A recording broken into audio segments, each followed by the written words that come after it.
Pabrik itu orang masa bodoh. Halo. Ku tunggu Kenapa? para sahabatku. Aktif tapi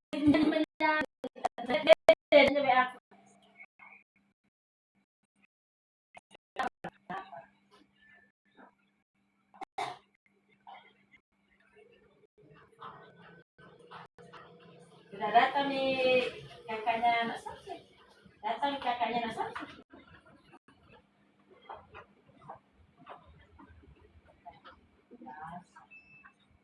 Mau siaran langsung. Cari uang. Tidak di desa laundry kan ada laundrynya tidak sendiri toh. Tidak, iya sudah nih tidak laundry kan.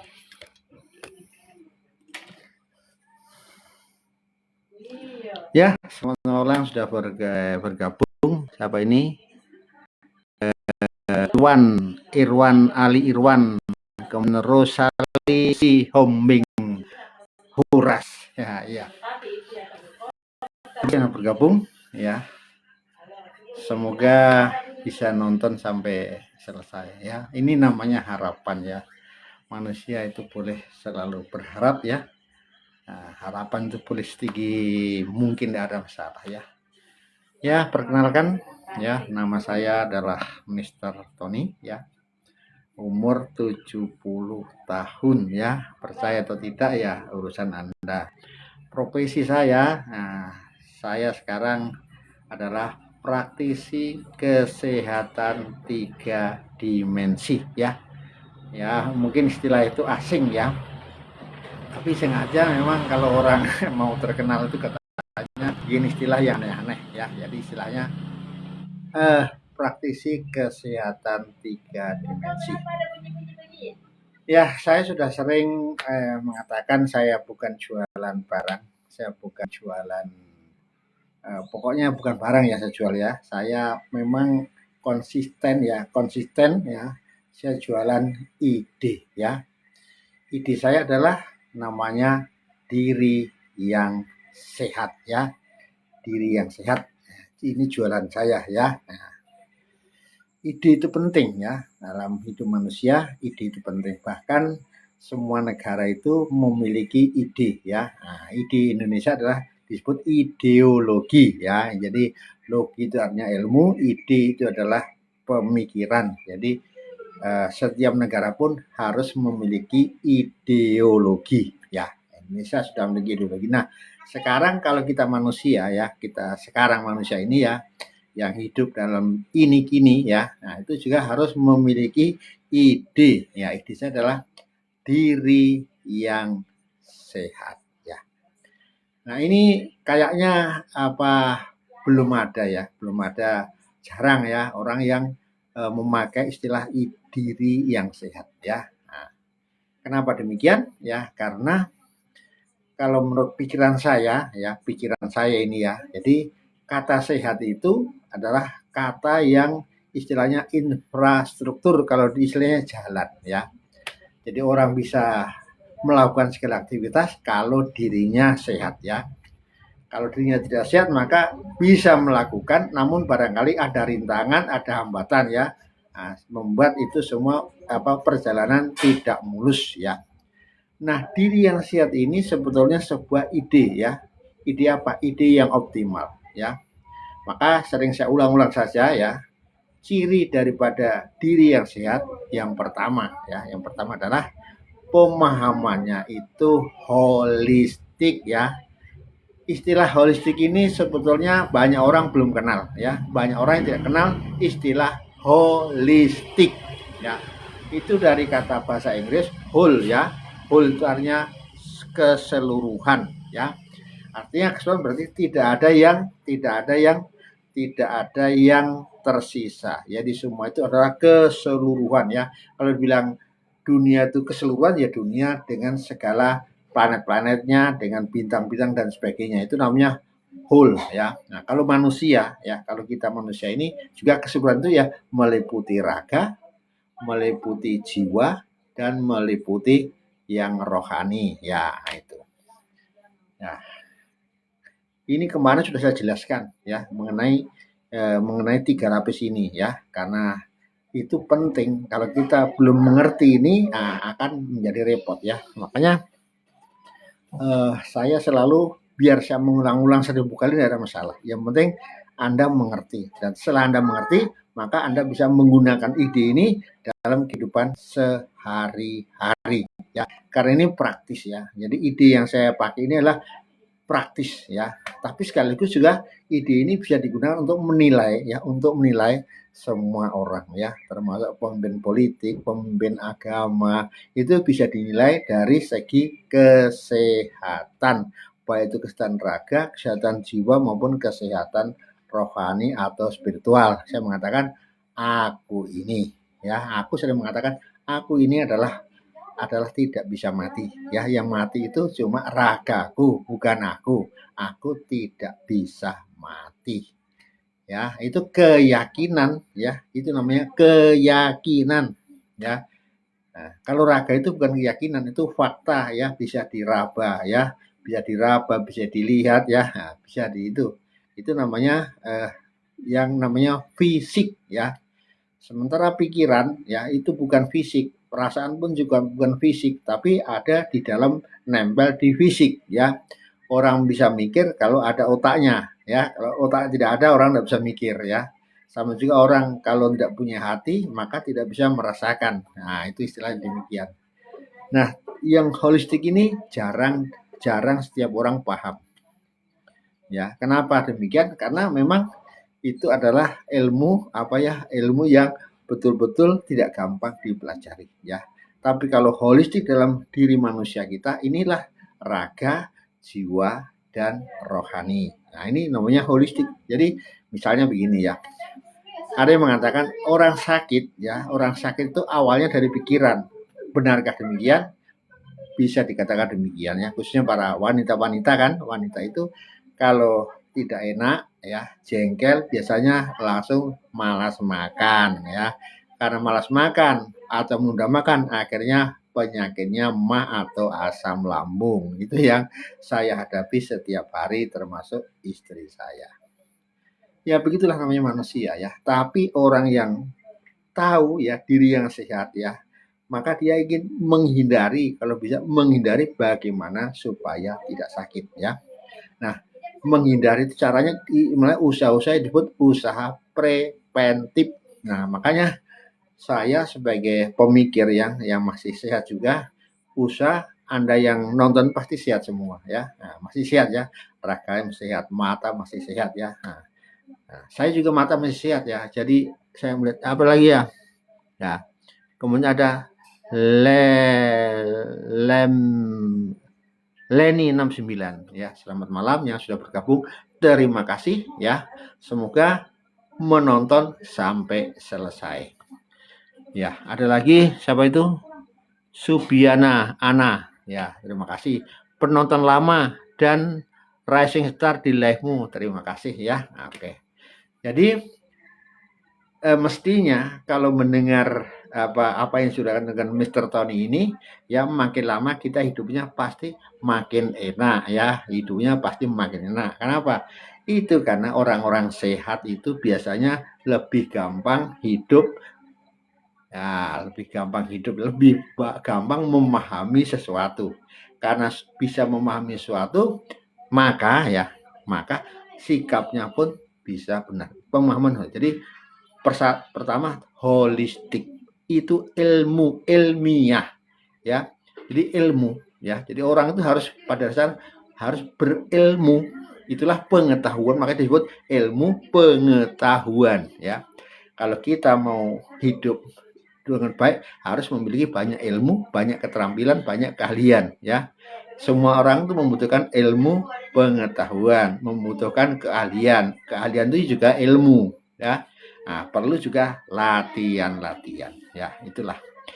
Kemudian ya sifat yang kedua, diri yang sehat. Saya biar saya ulang-ulang 1000 kali tidak ada masalah. Adalah taat kepada kebaikan. Taat kepada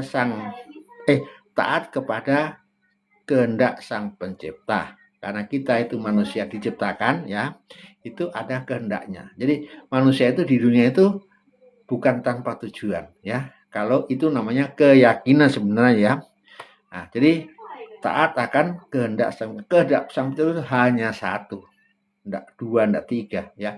Kalau syariatnya banyak, tapi kehendak cuma satu, yaitu kebaikan yang kudus. Artinya kebaikan yang tidak bercela. Karena Sang Pencipta itu dalam agama saya juga Sang Pencipta, Maha Kuasa, Maha Murah, Maha Kasih, dan sebagainya. Kalau dalam Muslim ada 99 nama, ya, ada yang kudus dan sebagainya. Nah, itu kehendaknya hanya satu, ya, kebaikan yang kudus. Ya, jadi kalau orang yang sehat, ya, pikirannya mencari sesuatu yang baik, ya. Jadi sesuatu dicari yang baik, ya. Cari jalan terbaik, cari solusi terbaik, ya. Cari apa yang terbaik ya. Nah, kalau bisa cari uang juga yang terbaik. Yang terbaik banyak itu uang adalah banyak ya. Banyak itu juga baik. Jadi istilah baik ini sebenarnya istilah yang universal ya. Ya, kaya, banyak uang, banyak harta itu baik ya. Ya, orang punya banyak teman itu juga baik. Orang punya rumah bagus dikatakan rumahnya baik ya, padahal rumahnya itu sebenarnya bukan baik. Baik itu sebenarnya tingkah laku ya. Kalau rumah itu bagus ya, bukan baik ya. Baik itu sebenarnya tingkah laku manusia itu dikatakan baik. Kalau rumah itu bagus ya. Alam itu indah ya, tapi alam itu baik tidak ya. Alam itu indah ya.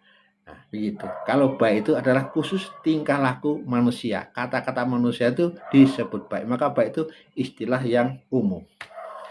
Ya, nah, itu. Jadi kalau diri kita sehat, maka yang dipikirkan, walaupun pikiran itu bisa baik bisa buruk, tapi memilih yang terbaik, yang dijalani yang terbaik sebisa mungkin ya. Manusia juga bisa kilaf ya. Ini ciri yang kedua ya. Jadi kalau orang sehat itu ya itu cari yang terbaik, bukan yang terburuk ya. Nah, kemudian ciri yang ketiga adalah diri yang sehat itu selalu hormat ya. Nah, hormat itu ciri paling kunci hidup adalah hormat ya. Hormat kepada siapa?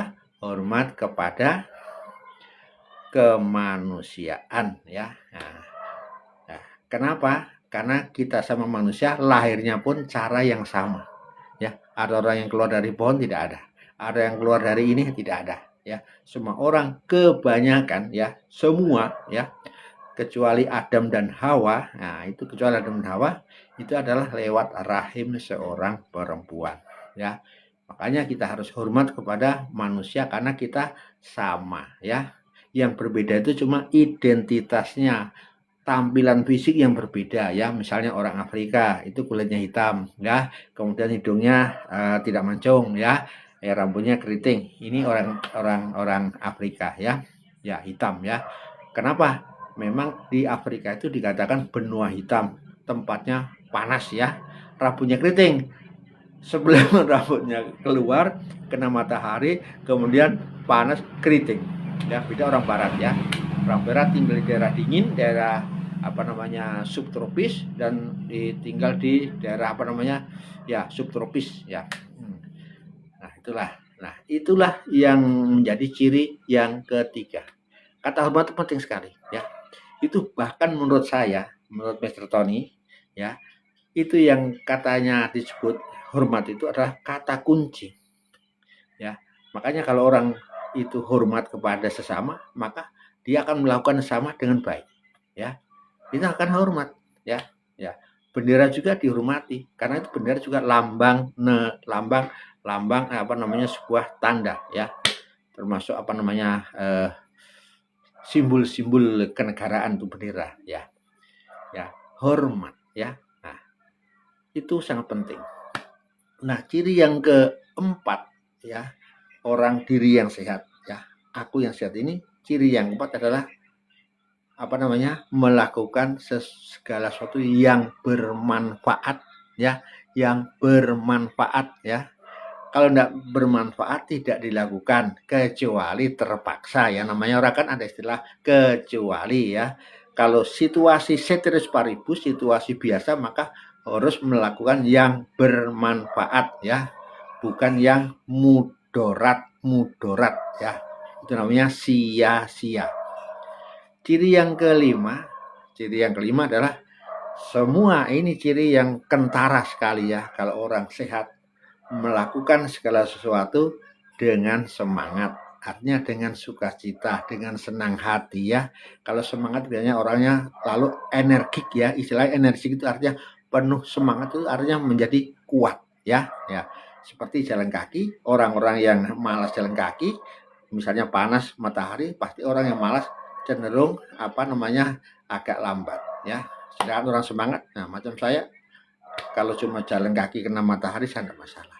Ini makanya itu orang dengan semangat ya. Maka orang-orang yang malas ya, malas makan, malas mandi, malas berbicara, malas semua itu, malas itu adalah tidak sehat ya. Maka orang-orang malas itu biasanya tidak disukai. Nah, jadi semangat penting ya. Saya juga walaupun saya sudah tua, sudah old age 70 tahun, saya melakukan segala sesuatu dengan semangat. Makan pun dengan semangat. Makanya saya kalau makan menjadi cepat ya. Jalan kaki juga cepat ya. Melakukan segala sesuatu dengan sukacita, dengan senang hati ya. Seperti para atlet-atlet itu ya. Atlet apapun juga kalau bertanding itu semua penuh semangat ya. Mati-matian ya, itu artinya berjuang dengan semangat ya, karena semangat itu ibaratnya api ya, yang mendorong orang adalah semangat itu agar kita mencapai ya. Ciri yang keenam ya, ini sebetulnya hasil daripada memiliki pemahaman yang holistik ya. Nah, sehingga kalau bicara itu ya masuk akal ya. Tidak, kalau orang bicara masuk akal maka orang tidak tertawa. Tapi kalau kita bicara tidak masuk akal, kecuali para stand up comedy ya, itu kalau bicara salah-salah ya, itu beda ya. Tapi pada dasarnya, pada umumnya manusia itu harus memiliki kalau bicara sesuai dengan faktanya ya. Nah, kalau dalam istilah hukum adalah fakta hukumnya ya, tidak boleh mengarang ya, mengarang berarti dusta. Kemudian orang menjadi ciri yang tadi, orang yang dirinya sehat ya, menjadi pribadi yang memikat ya, kan orang senang ya. Kalau kita bicara sopan pasti orang senang, kalau kita bicara rendah hati pasti orang suka, kalau kita ramah dengan orang pasti suka, kalau kita hormat dengan orang, kita bicara dengan bahasa-bahasa yang enak didengar, orang suka ya. Aja biasanya pribadinya menjadi memikat. Itu biasa dimiliki oleh brand-brand ambasador ya. Kalau kita ada brand ambasador mobil, motor, itu mesti cari orang-orang yang wajahnya tampan, cantik ya, semampai dan sebagainya ya. Nah, jadi orang-orang pemimpin ya, kebanyakan pemimpin juga cerdas ya. Orang yang cerdas pemimpin itu kebanyakan juga memikat karena pembicaranya enak didengar ya. Pembicaranya masuk akal, enak didengar. Ya. Itu para pemimpin di bidang ekonomi, di bidang politik, karena dia harus bergaul dengan banyak orang. Maka dia biasanya lebih memikat ya. Apalagi bintang film, bintang sinetron ya. Kalau bintang filmnya tidak menarik, maka orang tidak suka ya. Menarik itu banyak ya, karena lucunya ya ada ya. Wajahnya jelek tapi lucu ya, jadi orang suka ya. Ada yang tampan, ada cantik dan sebagainya. Nah, ciri yang terakhir ya. Yang terakhir itu pasti ya. Diri yang sehat itu pasti apa? Pasti hidupnya dipenuhi oleh kebahagiaan. Ya. Hidupnya pasti dipenuhi oleh kebahagiaan. Kenapa? Iya kan dia pertama ilmunya punya, yang kedua melakukan kebaikan, yang ketiga sudah hormat kepada siapapun juga. Artinya orang hormat itu biasanya musuhnya kurang, musuhnya tidak ada. Yang keempat melakukan yang bermanfaat, nah tidak merugikan orang lain, nah dia hidupnya senang. Kemudian melakukan dengan semangat. Orang biasanya lebih suka melihat orang-orang yang bekerja dengan semangat. Kalau malas-malasan itu ya dikatakan mukanya kusam ya, lambat ya, itulah orang yang tidak bersemangat ya. Kemudian apalagi ya, nah, hidup itu bahagia ya. Bahagia itu apa? Bahagia itu adalah perasaan spiritual paling tinggi. Puas itu juga akan mendatangkan kebahagiaan. Kegembiraan mendatangkan kebahagiaan ya. Iya, ya. Damai mendatangkan kebahagiaan ya. Senang mendatangkan kebahagiaan ya. Jadi kebahagiaan menurut teori orang-orang yang pintar, pakar-pakar yang pintar ya, kebahagiaan itu tidak bersyarat. Nah, ini sesuatu yang baru ya. Kalau Anda pernah membaca buku apa namanya itu, Awareness, kayak karyanya Pastor Anthony de Mello ya, orang India tapi pernah menjadi pakar spiritual, itu mengatakan awareness, bahagia itu tidak bersyarat ya. Bahkan banyak orang ya, banyak orang di dunia ini kurang sadar ya, kurang sadar mengenai apa? Mengenai bagaimana mencapai kebahagiaan ya. Nah, orang di dunia ini, kalau menurut pendapatnya itu Pastor Anthony de Mello, ini menurut pendapatnya ya, banyak orang itu kurang sadar ya. Saya sapa dulu, nanti marah kalau disapa. Irwan, saya sapa ya, ada yang ingin disapa, saya sapa. Maaf kalau saya tidak mengundang ya. Nah, saya hanya menyapa saja ya. Oke, siapa ini lagi? Suwito adalah penonton lama dan rising star di live-mu. Thank you very much. Terima kasih banyak. Nah, jadi kebahagiaan itu sebetulnya menyangkut kesadaran. Ya. Nah, kebahagiaan itu bukan karena saya memiliki ini, memiliki saya bahagia, tidak. Kebahagiaan itu paling sederhana, tanpa syarat. Ini istilah-istilah yang apa namanya? Istilah-istilah yang apa? Istilah-istilah yang benar. Ya. Kalau kebahagiaan harus punya mobil, maka tidak punya mobil kita tidak bahagia. Kalau kebahagiaan harus memiliki rumah yang bagus, iya kalau rumahnya bagus. Kalau rumahnya jelek, bahkan ada orang tidak punya rumah juga hidupnya bahagia. Karena bahagia itu adalah yang paling penting, itulah sikap-sikap spiritual ya. Jadi orang yang bahagia sebenarnya tanpa syarat, maksudnya itu ya. Bukan karena kalau saya punya ini baru saya bahagia, karena kebahagiaan itu sudah ada dalam diri kita sendiri. Contohnya saya selalu mencari contoh itu, saya punya cucu ya, saya lupa cucu keberapa, mungkin cucu ke-10 atau cucu ke-9, lahir di sesar di rumah sakit ya di Makassar. Ini bayi begitu keluar dari sesar dibawa oleh perawat, mau di bedung ya, istilahnya mau dianu. Nah, karena saya senang melihat bayi itu laki-laki, maka saya tuh tegur itu bayi itu. Cucuku yang gagah, cucu yang catat, itu bayi yang belum 1 hari sudah tersenyum. Nah, bayi yang tersenyum itu saya artikan ya, bahwa Sang Pencipta sejak awal mula kita diciptakan sudah diberikan rasa kegembiraan, rasa sukacita, rasa bahagia. Bayangkan belum 1 hari kan paham apa? Ya, dia dunia tidak tahu apakah di dunia ini saya laki atau perempuan, dia tidak paham, tidak memiliki, belum punya pemahaman, tapi sudah bisa tersenyum. Nah, itu buktinya ya, bahwa rasa sukacita itu semua rasa, menurut pendapatnya Tony, semua rasa sudah ditanamkan oleh Sang Pencipta di dalam hati kita.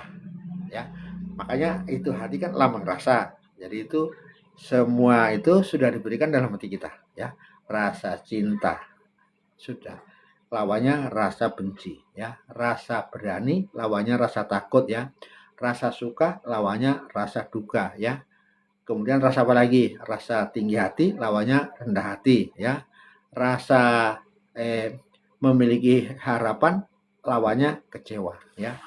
Jadi kita itu sudah sama Sang Pencipta diberikan secara lengkap apa saja yang digunakan nanti untuk hidup sehat bahagia. Sudah diberikan. Cuma tidak semua manusia bisa memanfaatkan. Maka Mr. Tony mengatakan hidup ini apa namanya? Kita hanya sebagai perawat. merawat segala sesuatu yang diberikan. Apa beda bahagia dan kesenangan? Ya. Oh iya ya. Kalau bahagia itu sebetulnya kesenangan yang tingkatnya sudah tinggi, ya. Nah, kalau kesenangan itu ya biasa, ya. Saya misalnya bisa belanja, ya. Saya bisa belanja ke warung, ya. Nah, di semua warung ada, saya belanja itu senang. Jadi senang itu sebetulnya dengan bahagia tidak jauh beda. Cuma istilahnya senang itu masih istilahnya kalau kualitasnya itu masih mungkin hanya 10, 11, 12. Kebaikan itu sudah paripurna sebetulnya itu. Perasaan yang paling tinggi ya. Nah, kalau bahasa Inggris adalah spiritual enjoyment. Perasaan spiritual ya. Kebahagiaan itu tingkatnya paling tinggi. Itu kebahagiaan. Kalau hanya saya makan senang ya, saya jalan-jalan senang. Tapi belum tentu jalan-jalan senang itu hati kita bahagia. Kita juga susah bisa jalan-jalan mendapatkan kesenangan. Tapi sebenarnya kesenangan itu sudah ada dalam diri kita sendiri. Ya sifatnya spiritual. Ya kesenangan itu biasa sifatnya fisik. Contoh, ya saya makan coto Makassar senang, ketemu teman senang, ya. Tapi kesenangan itu belum tentu membawa kebahagiaan. Karena kebahagiaan itu tingkatnya tinggi. Kalau sudah orang bahagia itu istilahnya besok mati aja mau saja. Karena sudah hidup itu sudah sangat berarti. Itu kebahagiaan. Ya. Jadi kebahagiaan itu spiritual namanya ya. Macam saya. Saya itu walaupun saya tidak punya sepeda, tidak punya uang, tapi saya hidupnya bahagia. Kenapa? Saya sudah melaksanakan tugas saya. Sebagai orang tua, ya 6 orang anak saya sudah saya kawinkan semua. Ya sudah mandiri semua, sudah saya sekolahkan ya kemampuan saya. Jadi tugas saya di dunia ini sudah lumayan ya, sudah paripurna. Tinggal sekarang saya menyempurnakan diri. Jadi kesenangan itu dengan kebahagiaan itu ya beda tipis sebetulnya. Tapi kesenangan itu sifatnya masih ragawi ya. Kepuasan ragawi belum tentu kepuasan yang sifatnya kebahagiaan. Itu pertanyaan saya. Jadi happy ya. Itu beda ya. Oke, terima kasih. Boleh bertanya saja. Seperti manusia, tingkatannya itu beda-beda ya. Kesehatan juga beda-beda. Ada kesehatan itu kita cuma bisa 80%, 70%, 50%, 2% ya. Orang-orang yang dirinya sehat cuma 60% itu rentan ya. Rentan apa? Rentan sakit, rentan menyakiti orang lain ya. Tapi kalau sudah 80, 90 nilainya, maka biasanya dia sudah cukup kokoh ya. Nah, ini. Joni Yunus 196. Terima kasih sudah bergabung ya. Jadi hidup di dunia ini kalau menurut pendapatnya Mr. Tony, kalau kita sebetulnya kebahagiaan sudah dikasihkan, cuma kita tidak bisa mengembangkan. Kalau kita bisa mengembangkan, maka kebahagiaan itu bisa berlimpah. Kalau saya misalnya hidup bahagia, maka juga sekaligus membahagiakan orang-orang terdekat, ya, tetangga, keluarga, semua ikut, ya. Jadi kalau orang, soalnya seperti orang tertawa, orang lain tertawa, orang menangis, ikutnya menangis, ya. Nah itu, itulah perasaan ya. Jadi kebahagiaan itu tingkatnya paling tinggi, ya. Ini adalah perasaan spiritual sebetulnya, ya. Kalau cuma kita puas makan, ya, nah, bisa juga nanti kecewa lagi. Kalau kebahagiaan itu sifatnya sudah konstan, ya, sudah tetap, ya. Jadi kalau macam saya, istilahnya kebahagiaan sudah ada, itu sudah tak tergoyahkan walaupun banyak peristiwa, ya, banyak peristiwa di luar diri saya sudah tidak terlalu terpengaruh, ya. Itu artinya sudah menjadi milik diri, ya. Nah, sudah menjadi sukacita. Jadi orang sudah jarang mengeluh. Kalau orang sudah jarang mengeluh, orang jarang marah, itulah orang-orang bahagia. Karena dia sudah merasa cukup, ya. Bahagia itu berarti merasa cukup, ya. Nah, yang cukup apa? Ya kalau saya tidak ada sepeda, tidak punya uang. Tapi kalau saya bilang saya bahagia kalau saya punya uang, punya mobil. Ya anakku punya mobil, tapi saya tidak punya. Ya, nah, jadi saya tetap tidak bisa dibandingkan memiliki harta itu langsung hidupnya senang atau bahagia. Ya. Jadi walaupun saya tidak memiliki ini, saya bisa bahagia. Walaupun saya tidak punya anak, saya bisa bahagia. Walaupun saya tidak punya suami, saya bisa bahagia. Karena sifatnya spiritual, ya. Bahagia itu bukan fisik, sifatnya spiritual. Merasa cukup, ya. Merasa cukup, ya. ya merasa terberkati ya. Kalau istilahnya Maslow adalah mengalami peak experience, pengalaman puncak. Nah, itulah orang bahagia ya. Itulah itu pencapaian tertinggi. Makanya kebahagiaan itu kalau istilahnya kalau upahnya nanti ya, upahnya orang baik itu menurut agama, upahnya nanti di surga. Surga itu banyak orang-orang bahagia ya. Orang yang tidak punya persoalan lagi ya. Orang baik itu jarang memiliki persoalan ya. Punya persoalan tapi dianggap persoalan itu sudah tidak mempengaruhi suasana hatinya. Ya, itu saja agak-agak panjang karena ada yang tanya ya. Jadi kebahagiaan itu tidak bersyarat itu maksudnya begitu ya. Ada orang tidak punya anak, belum tentu orang punya anak itu juga bahagia. Orang tidak punya anak juga bisa bahagia. Orang tidak punya suami bisa bahagia. Orang tidak punya istri bisa bahagia. Orang tidak punya rumah bisa bahagia. Itu orang gelandangan di jalan itu tidak punya rumah, tidak punya makan saja, mungkin di tempat sampah atau kasih orang, tapi dia tidur ngorok, itu kan bahagia. Bisa orang bahagia itu gampang tidur, ya, bangun dengan semangat. Itu orang-orang bahagia, ya. Itu spiritual enjoyment namanya. Baiklah. Nah, inilah ketujuh ciri ini harus dimiliki. Saya ulang lagi. Jadi yang pertama, pemahaman yang holistik. Diri yang sehat ini ya.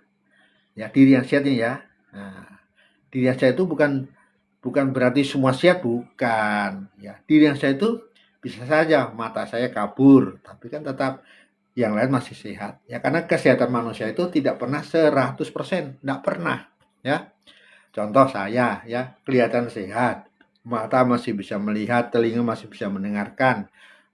Gigi sudah mulai ompong ya. Kemudian badan sudah ada mulai begini begitu. Kesehatan manusia tidak pernah 100%. Kalau pakai bahasa matematika ya, kalau saya nilainya 8 sudah bagus ya. Makanya semua itu diukur dengan angka ya. Contoh asam urat itu yang normal 6 ya. Kalau 7 sudah agak ada 8 sampai begitu. Sama juga orang sakit stadium 1, stadium 2, stadium 3, stadium 4 ya. Sama juga itu kalau kepangkatan di pegawai ada golongan 1, golongan 2, golongan 3, golongan 4. Nah, itu. Sama jadi di dunia itu diukur dengan angka-angka ya. Iya, jadi ada orang miskin, ada yang sejahtera, prasejahtera, ada orang yang sudah hidupnya kelas menengah, kelas tinggi, kelas rendah. Jadi selalu pakai angka ya. Nah, itu. Nah, apa yang saya mau bahas secara khusus ini pada malam hari ini apa? Ya, kita kata kebaikan ya. Saya mau bahas spesial mengenai kebaikan. Ya, jadi kita manusia, ciri yang kedua dari diri yang adalah taat ya akan kehendak Sang Pencipta. Jadi sebagai orang beriman ya, bukan cuma beriman ya. Kan begini ya. Kalau kita manusia hidup ini ya, itu pasti kita diciptakan. Karena kita sebagai hamba diciptakan, maka kita bertanya, kenapa saya diciptakan? Pasti ada maksudnya kan? Pasti ada maksudnya. Kenapa dimaksudkan? Semua itu ada maksud dan tujuan ya. Semua itu ada maksud dan tujuan. Jadi manusia diciptakan itu kalau menurut keyakinan saya ya untuk menikmati segala karunia ya. Kemudian melaksanakan kehendak Sang Pencipta di semua baik ya. Nah, jadi kebaikan. Apa itulah kebaikan? Nah, sekarang orang bertanya ya, apa itu kebaikan? Ya, karena kalau kita orang pemikiran holistik ya, semua itu istilahnya apa? Harus didefinisikan. Definisi itu berarti pembatasan. Contoh, apa itu ilmu jiwa? Apa itulah psikologi? Psikologi adalah ilmu yang mempelajari mengenai keanggotaan manusia, pikiran, perasaan, dan kegiatan manusia. Ya, ilmu astronomi, ya, ilmu yang mempelajari mengenai perbintangan segala bentuk tata surya misalnya. Jadi definisi baik itu apa? Harus ada, kita harus tahu. Semua itu didefinisikan ya. Ya. Baik ya menurut pakar filsafat ya. Baik itu artinya yang disukai oleh banyak orang. Ini pengertian pertama ya. Jadi apa yang ditanya apa itu yang baik?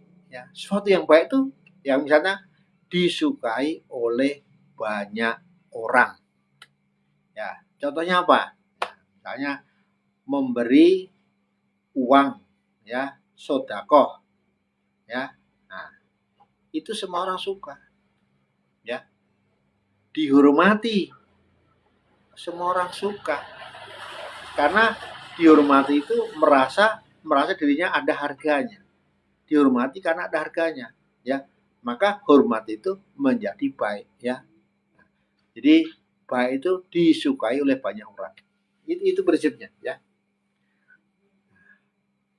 Terus prinsip yang kedua, kebaikan itu biasanya, ya, sesuatu yang baik itu, yang baik ini ya, sesuai yang baik itu biasanya mendatangkan rasa senang, rasa gembira, rasa puas, rasa bahagia.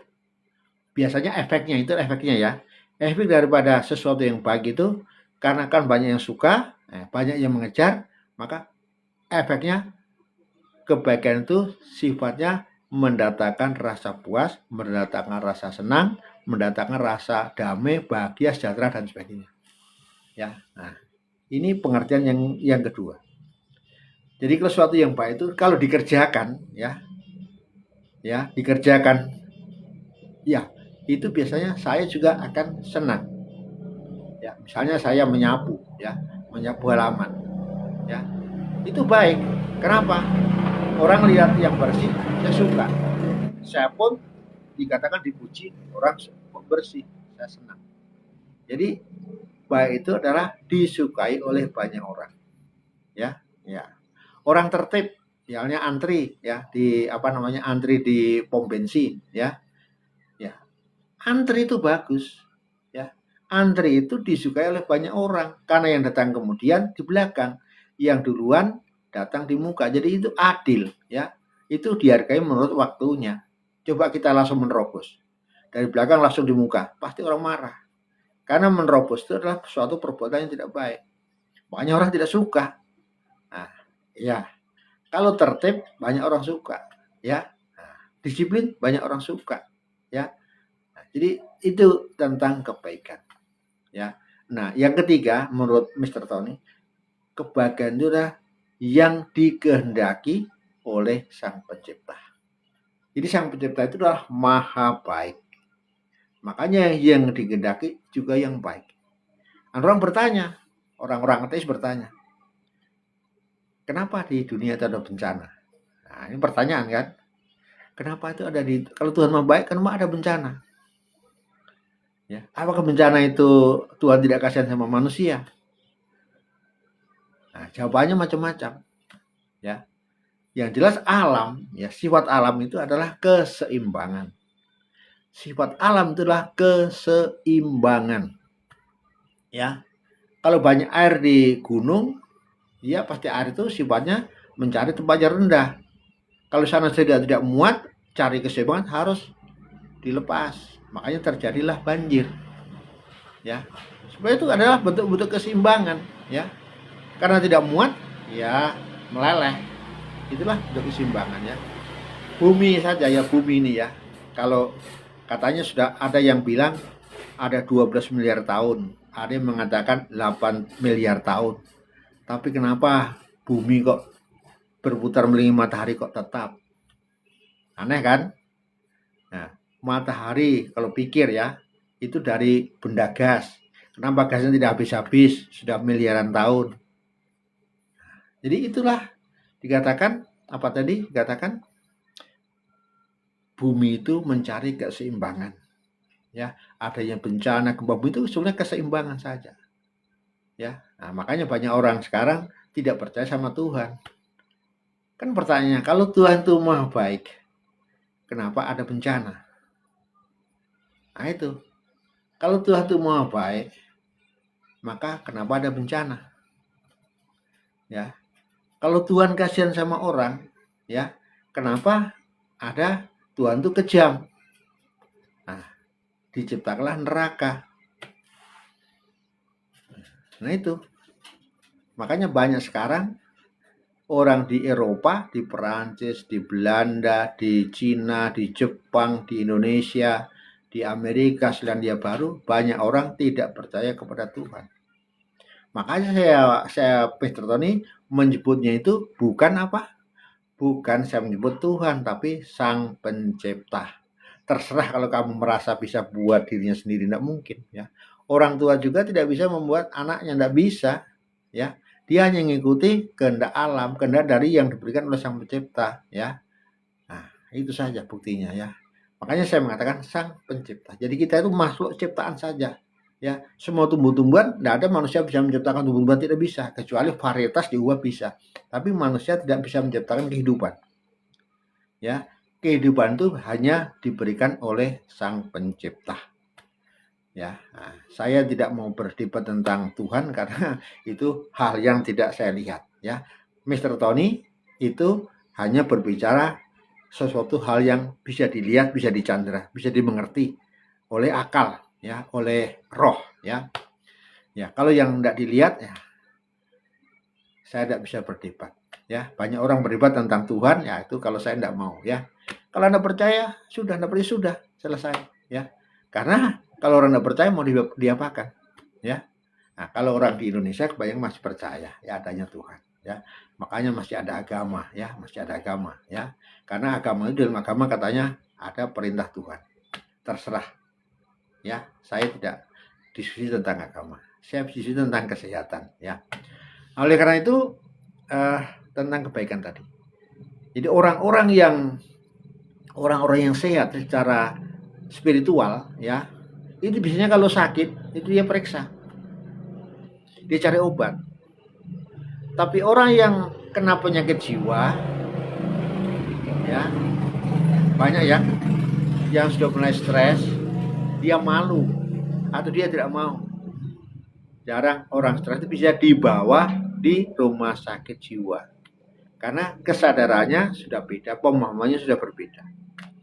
Ya, jadi orang-orang yang sehat secara spiritual, ya, itu lebih mudah merawat pikirannya, merawat perasaannya, merawat menguasai nafsunya daripada orang-orang yang tidak sehat. Ya, jadi Mr. Tony selalu mengatakan bahwa kalau Anda ingin sehat, sehatkanlah dulu aku, ini aku, ya. Artinya subjeknya, ya. Karena hanya akulah yang memiliki kehendak. Ya, hanya akulah yang memiliki kehendak. Jadi aku ini, ya, bukan memiliki pemikiran, tapi aku memiliki pemahaman, understanding, ya, bukan to know tapi understanding. Kemudian aku ini memiliki kesadaran, ya, ya, bukan cuma perasaan tetapi kesadaran, ya. Nah, kemudian hanya akulah yang memiliki kehendak. Pikiran tidak memiliki kehendak, enggak. Pikiran itu bisa ke sana kemari, ya. Pikiran itu diajak ke jahat bisa, disuruh mikir yang jahat bisa, suruh mikir yang baik, dia ada alat analisa, ya, itu namanya analyze, ya. Artinya rasio itu digunakan untuk apa? Alat, sebagai alat saja. Jadi terserah yang punya, ya, terserah yang punya alat, ya. Mau dipakai untuk menciptakan sesuatu yang baik, oke, otak mau, ya. Contoh, ya, kita hidup manusia kan sama, ya. Kita ini, ya, seluruh dunia sama. Sekarang katanya ada 8 miliar orang, ya. Di dunia itu ada 8 miliar orang. Nah, itu dikasih otak, semua kasih otak, ya. Tapi ada yang bisa menciptakan HP, Mr. Martin Cooper, ada yang bisa menciptakan pesawat terbang, Wright bersaudara, ada yang bisa menciptakan listrik, Faraday, ada yang bisa menciptakan listrik, bola lampu listrik, misalnya Thomas Alva Edison, ada yang bisa menciptakan rudal, menciptakan bom nuklir, dan sebagainya, dan sebagainya, dan sebagainya. Tapi ada yang tidak tahu apa-apa. Macam saya ini termasuk apa, ya? Profesi saya apa? Ya, saya ibaratnya jasa untuk negara tidak ada, ya, jujur saja, ya, jasa untuk negara tidak ada, ya, paling jasa untuk kepada anak-anak saja, ya, apa yang menjadi tanggung jawab saya. Jadi saya itu orang-orang yang termasuk orang bodoh, ya, kalau menurut dibandingkan dengan orang-orang yang menciptakan alat-alat yang bermanfaat, ya. Nah, itu.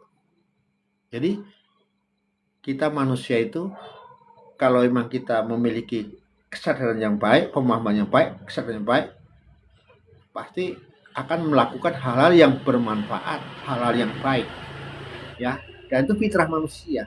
Kalau orang kita melakukan hal yang baik, maka beda kalau kita melakukan hal yang jahat. Orang yang melakukan hal yang jahat itu, ya, melakukan hal yang jahat itu kebanyakan apa? Ada rasa takut, ya. Nah, ada rasa takut. Kalau orang berbuat baik, tidak ada rasa takut, ya. Contoh, saya juga pernah dulu melakukan korupsi, pernah, karena saya pernah menjadi pejabat, pernah korupsi, ya. Nah, tapi saya membela diri, membela diri. Saya korupsi kan cuma sedikit, ya. Jadi itu hanya untuk beli beras untuk anak istri. Katanya kalau kita korupsi sedikit tidak apa-apa. Katanya itu untuk cuma untuk kehidupan, yang tidak akan dipenjara katanya. Kecuali itu kita korupsi untuk foya-foya, ya. Jelas korupsi itu kan sudah suatu hal yang tidak baik, karena mengambil haknya orang, ya. Korupsi kan mengambil haknya orang, ya. Jadi segala bentuk hal-hal yang baik itu disukai oleh banyak orang. Mengambil haknya orang, ya bisa dipenjara, karena itu tidak baik. Nah, itulah tentang arti kebaikan, ya. Jadi orang-orang baik itu hidupnya lebih enak, ya, karena dia melakukan hal yang baik yang disukai banyak orang, ya. Ya itu. Jadi kalau kita melakukan orang tidak suka, itu makanya kita sudah perasaan tidak enak. Ya, begitulah ceritanya. Ya, bisa dicek gampang sekali sebetulnya. Baru saja tadi di tetangga saya situ ada malam-malam orang teriak-teriak pada bertengkar, ya. Bertengkar soal apa?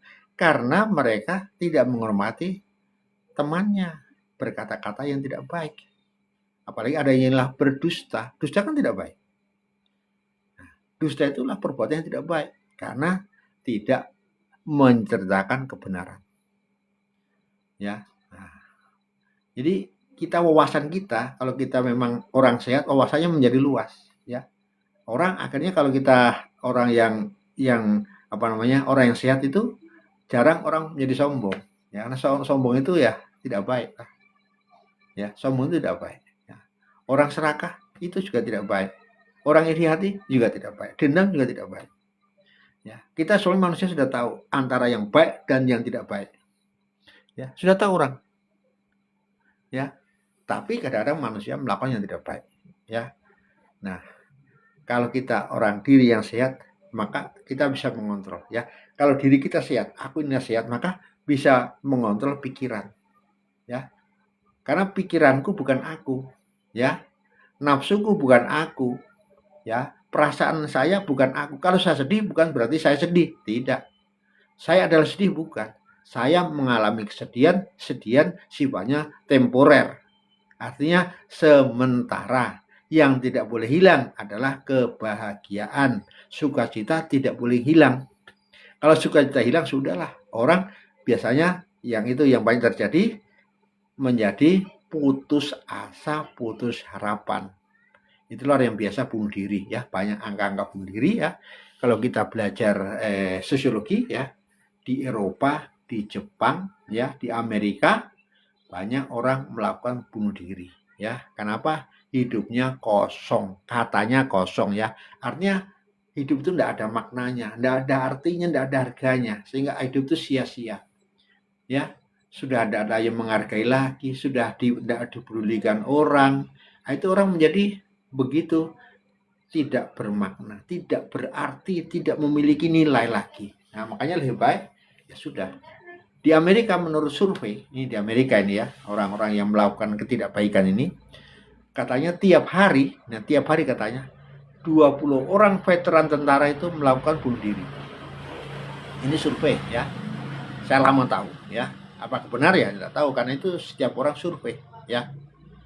Nah, jadi para ahli itu, orang-orang yang namanya surveyor itu, mereka melakukan survei, ya. Negara juga itu disurvei, ya, agar supaya mengerti bagaimana negara itu. Negara kita pernah disurvei. Begini hasilnya. Di antara 62 negara, ya, yang disurvei, ya, Indonesia menduduki peringkat 60, ya. Tingkat literasinya paling rendah. Ya, artinya tingkat melek huruf, tingkat bacanya itu paling rendah Indonesia. Ya, ya.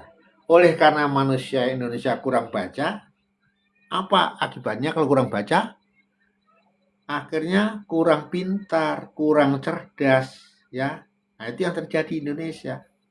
Wah, suruh demo mau saja. Padahal demo dibayar.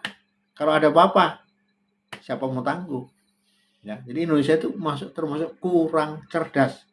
Pemimpinnya juga termasuk kurang cerdas, ya. Karena negara Jepang, ya, waktu dibom atom sama Amerika pada tanggal 6 dan 9 Agustus, ya. Ya, dibom Hiroshima dan Nagasaki, tapi karena Jepang itu orang pintar, dia tidak memusuhi Amerika sampai sekarang, malah jadi temannya sekarang. Kenapa? Karena Jepang otaknya pemimpinnya pintar. Jangan musuhi orang pintar. Ya, jangan musuhi orang pintar. Orang pintar itu banyak ilmunya. Ya, makanya waktu di bom atom itu yang bisa bikin bom atom baru Amerika. Jepang belum bisa bikin bom atom. Maka dulu kalau sesudah Perang Dunia Kedua itu banyak mahasiswa-mahasiswa Jepang dikirim ke Amerika. Banyak buku-buku ilmiah dari Amerika diterjemahkan ke dalam bahasa Jepang. Akhirnya sekarang Jepang maju. Padahal dulu kan dia dibom, hangus itu kota Hiroshima dan Nagasaki, hangus satu kota. Tapi kan dia berpikir, wah, kalau saya memusuhi ini malah tidak baik. Lebih baik saya belajar. Jadi orang pintar itu jangan dimusuhi, ya.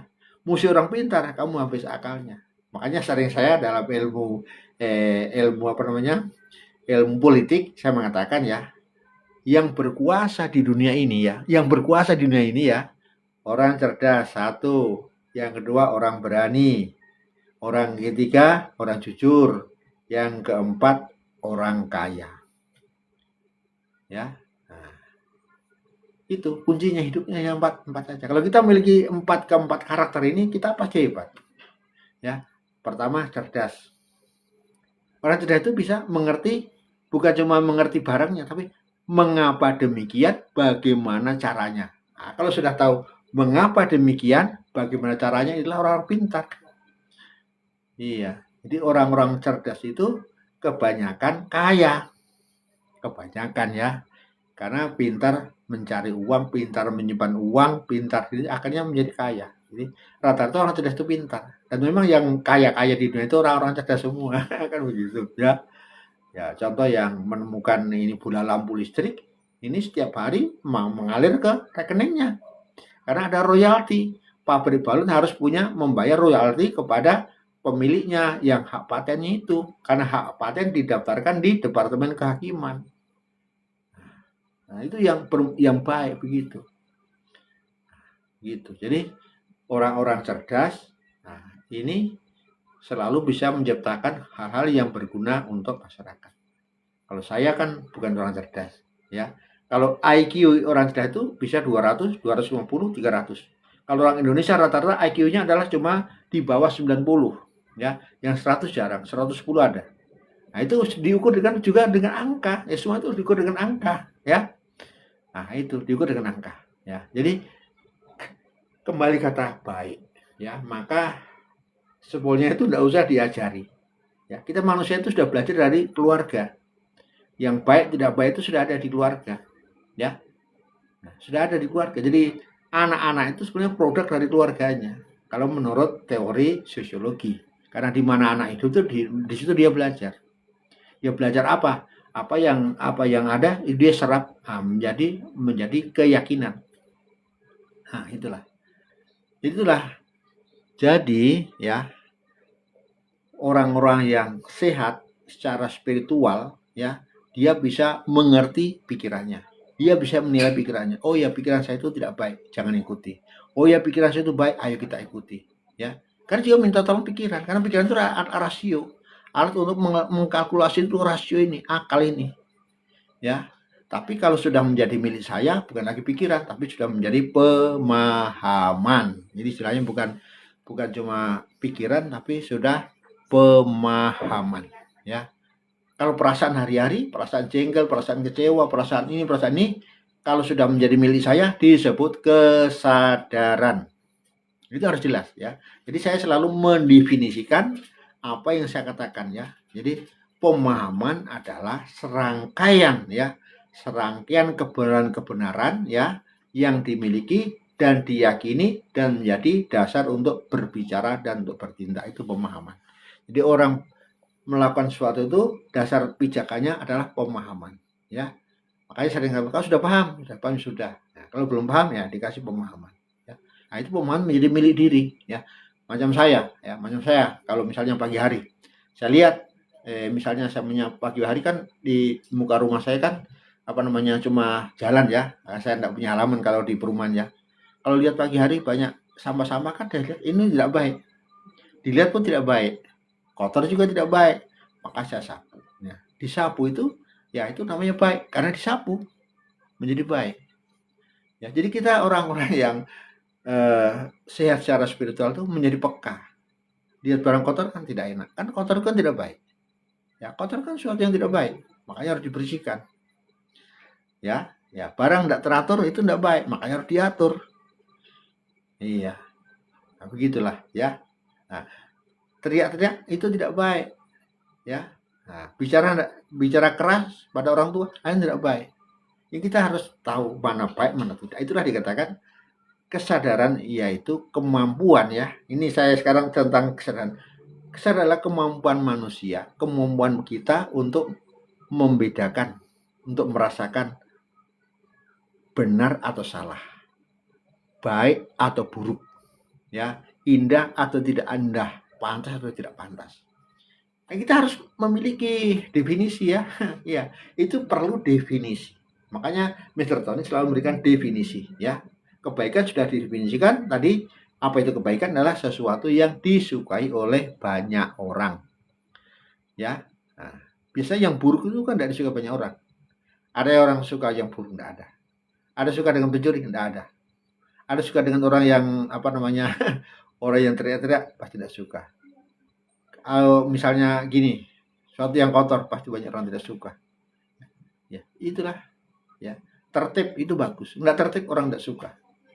Ya, itu tentang kebaikan. Saya kira sudah cukup lama saya berbicara ya, sudah hampir 1 jam. Biasanya saya diperingatkan hanya 45 menit ya, kadang lebih. Saya rasa demikian pesan dari Mr. Tony. Kalau diri kita memang sehat secara spiritual, aku ini loh ya, bukan pikiranku, bukan perasaan ya, saya cerita tentang aku ya. Anda juga memiliki aku, Anda memiliki sebagai subjek. Kalau diri kita benar-benar sehat ya, maka bisa mengendalikan pikiran kita ya, karena pikiran bisa berubah-ubah satu hari 1000 kali. Kita bisa mengendalikan pikiran kita, kita bisa mengendalikan perasaan kita. Misalnya saya tidak suka mau bikin apa, nah, kita kendalikan. Jangan sampai perasaan kecewa menjadi marah, menjadi dendam, menjadi benci, menjadi dendam ya. Jadi saya bisa menguasai perasaan saya, menguasai nafsu ya, karena nafsu itu setiap orang memiliki nafsu ya, nafsu makan ya, nafsu seksual ya, nafsu itu punya. Kemudian itulah diri yang sehat bisa merawat tubuhnya dengan baik karena memiliki ilmu tadi, ilmunya holistik. Jadi marilah kita menjadi diri yang sehat. Kita bisa mengontrol pikiran, bisa menyuruh pikiran untuk melakukan rasionalisasi, mencari jawab akan semua pertanyaannya. Kemudian perasaan juga kita pakai agar kita bisa merasakan yang baik maupun yang buruk, yang benar atau yang salah ya, yang indah dan tidak indah, yang pantas dan tidak pantas. Dan kita memiliki kehendak ya. Aku yang memiliki kehendak hanya aku ya. Pikiran tidak punya kehendak, perasaan tidak punya kehendak, nafsu tidak punya kehendak ya. Makanya kita bisa mengendalikan karena kita punya kehendak. Kalau kita tidak punya kehendak, tidak bisa kita mengendalikan pikiran, perasaan. Karena kita kehendak itu bisa menyuruh, bisa mengerem ya, bisa istilahnya gas ya. Mau digas kencang bisa, direm bisa ya. Nah, orang model itu ibaratnya hati-hati karena siap mengerem ya. Itu makanya yang punya kehendak adalah hanya aku. Maka ada pepatah bahasa Inggris, when there is a will there is a way. Di mana ada kemauan di situ ada jalan. Ya, karena kita memiliki kehendak ya. Orang yang kehendaknya lemah rata-rata tidak sukses.